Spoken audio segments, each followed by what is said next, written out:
This video is going to be on how a smaller company can compete with Apple. Apple does hundreds of millions of dollars a year in business, hundreds of billions of dollars a year in business, and some companies are just starting off to $1 or $2 billion a year in business. It's easy for a large company like Apple to ruin a small company by poaching their employees or whatever. So I'm going to show you some marketing secrets that I've seen and are just amazing. I've worked 5 years in retail. My dad worked most of his life in a grocery store. I worked in a grocery store and computer retail, but mostly just a grocery business, and I can tell you a lot about service and stuff, and it won't be some boring video like on making money flipping houses. So this is Angela Arenditz. She's the Senior Vice President Retail of Online Stores. She does her salary is $73 million a year. If you look at the online store for Apple, it's full of atrocious errors. I don't know who is making the website, but it has a lot of errors in it. And she looks like a caring person. Look at her. She's a caring person, but I would say $73 million, you're going to have to care a lot about the customer to make $73 million a year. So let's move on. This is the Apple Store in Columbia. This is not my website, somebody else's. And the Apple Store in Columbia has not changed in 15 years. This is a remodel. It's still basically the same. I never understood it. Like, you go in, it makes more sense than it used to. When they first opened, it had these big plastic iMacs and iPods everywhere, and I guess people were supposed to play with iTunes. In the back of the store is the Genius Bar, and it has 2 monitors. The Genius Bar makes no sense to me. I get the idea of it. It's supposed to be somebody who's there that can help people. And this is I typed in unemployed college graduates in the United States. The U.S. government has posted statistics that they would like to graduate 1 million engineers by the year 2025. But if you look at the statistics, people were coming out of college and not having a job. In other words, in the 50s and 60s and 70s, you came out of college with a tech degree or engineering degree, and you were guaranteed a job at IBM. It was an employee's market. Now it's an employer's market. You know, in my mind, if the government wants to graduate people with tech degrees, and working class people are going to invest their hard-earned dollars to go to college, they need to have a job waiting for them to come out. And a lot of times people get a job and then they get laid off. And then the rest of the employees are scared and they run back and forth to other companies trying to make money. Alright, so you go online to the Apple Store and there's 48 reviews. The reviews for the Apple Store are atrocious. This is a big quote-unquote secret in the retail market. You go and you look at your reviews. How am I treating my customer? Half of the reviews are 1 star, and the other half are 5 stars. I'm not going to look at the other half. You have to trust me. They're 5.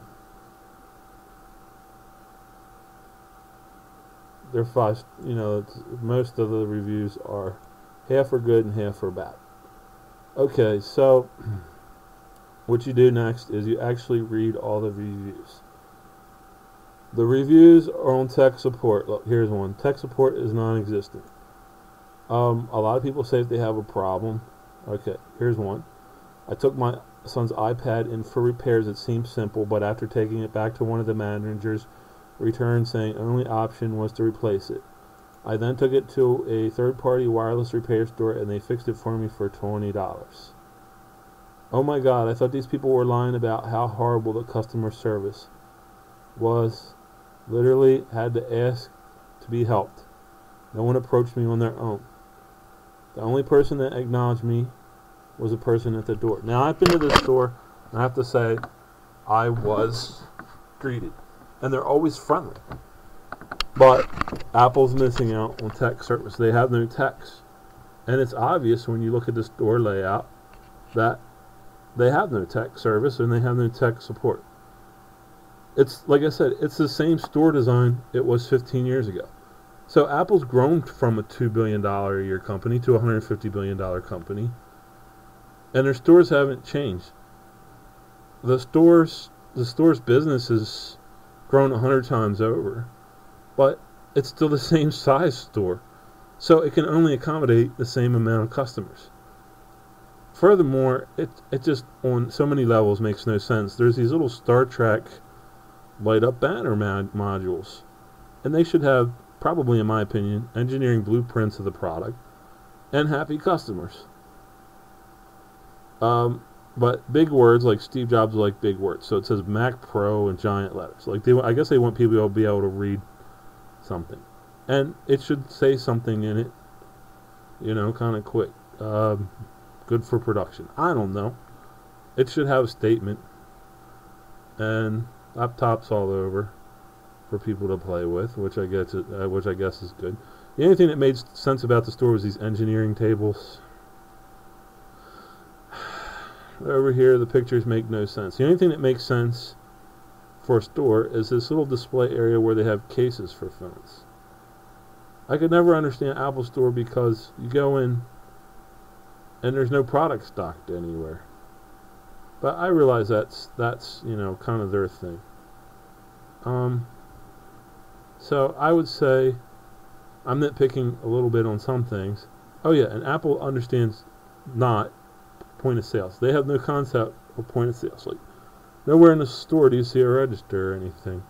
So you go in and I guess you can pet the products, which is good. You can use them and ask questions, which is good. But they can only handle so many customers, and they really can't fix a product. They can fix a product online if you call and your product's working. Another one of the problems with the reviews is they will ship products, and this was true 15 years ago when Steve Jobs came back. They will ship products broke. Ship products with bad boards. And in that case, you get a technical service bulletin. But they act like there's no problems with the products if they're shipped with faulty boards or faulty video cards. So the customers go buy a new product, and the only thing that's affordable in the store for a working class person is iPod or iPad. And I'm not being overly critical on Apple stores.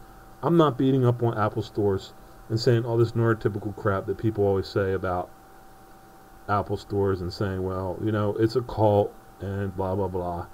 I'm just saying that the stores have not grown at all in 15 years.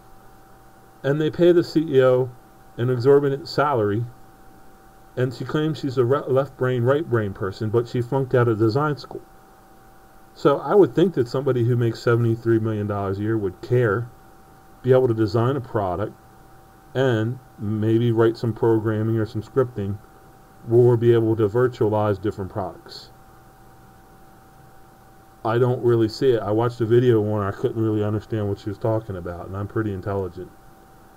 So, that's how you compete with Apple. It sounds stupid.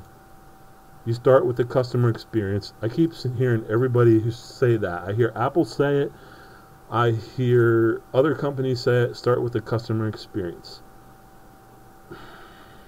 If your customer's buying products and they're broken, and your employees don't know how to fix them, you're not having a good experience. And another common complaint is I hear one of the top 10 complaints is employee salaries. Apple really needs to go through their complaints instead of, and this is kind of a little tiny bit mean-spirited, instead of Tim Cook saying that certain kinds of people need to be treated fairly. Like, have we heard that all kinds of people need to be treated fairly? Or just certain kinds of groups of people? Gone is a time in the 1940s where people like Alan Turing were made to take, chemical sterilization. I'm not a big one for this issue, but we don't live in the 1940s anymore. So, I think Apple, I said this before, I think Apple is not going to survive the death of Steve Jobs. He got a lot of programs on track. The company's making money. But they seem neurotypically unaware that there's any problems going on. And they have all these bizarre cult-like programs to try and make sure the company's successful. They pay the CEOs a tremendous amount of money. For what reason, I don't know. It's almost like these board schemes we see where certain board members like make tremendous salaries. Here's the computer I talked about that the stores had when they first opened.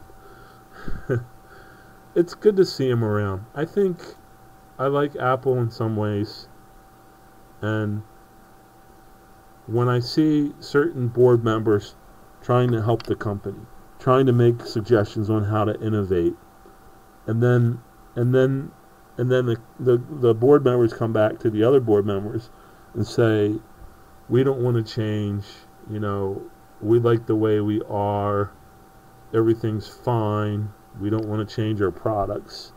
I think computer science people inherently have in an ideal way, they want the product's design. Marketing people, which almost killed Apple the first time, have a way to market products that almost borders on planned obsolescence, where the products can only be used a certain way for a certain amount of time, and people who are technically savvy can use them a little bit longer by doing things like upgrading the BIOS or the operating system. And in some cases, since Apple doesn't have a technical area or tech support area, it's not really possible for a person to walk in and get issues fixed.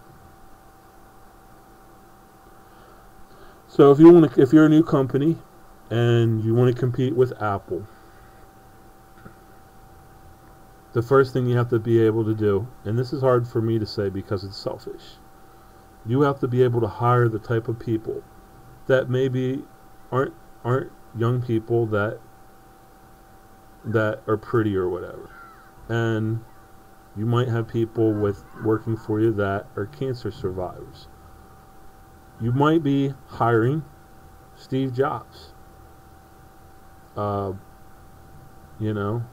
guess the person could be a college dropout, but my own personal experience is people should finish a college degree to go in the tech sector, or try or be able to, and have a good technical, give your customers a good customer experience.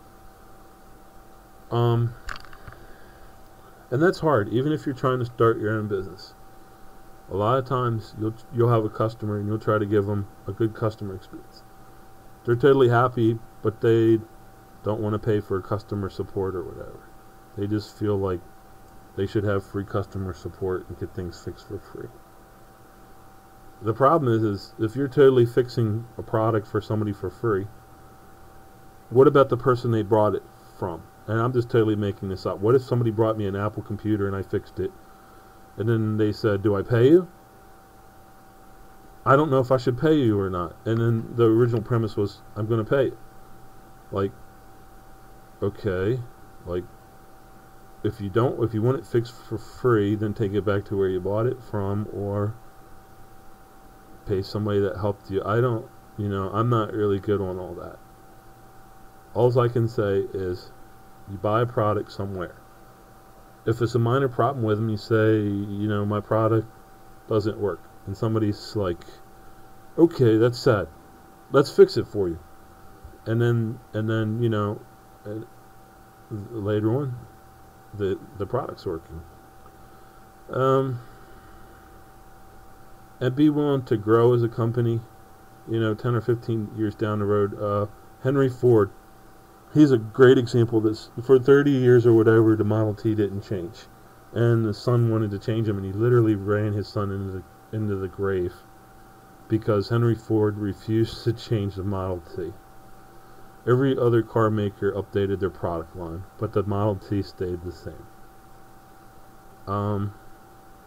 It's kind of bizarre when you think about how Apple changes its products every year. The iMac Pro, the iPad. Certain products like the old traditional iMac Pro are gone and will never come back. I'm not sure you'll ever see an Apple product again with a digital switching power supply.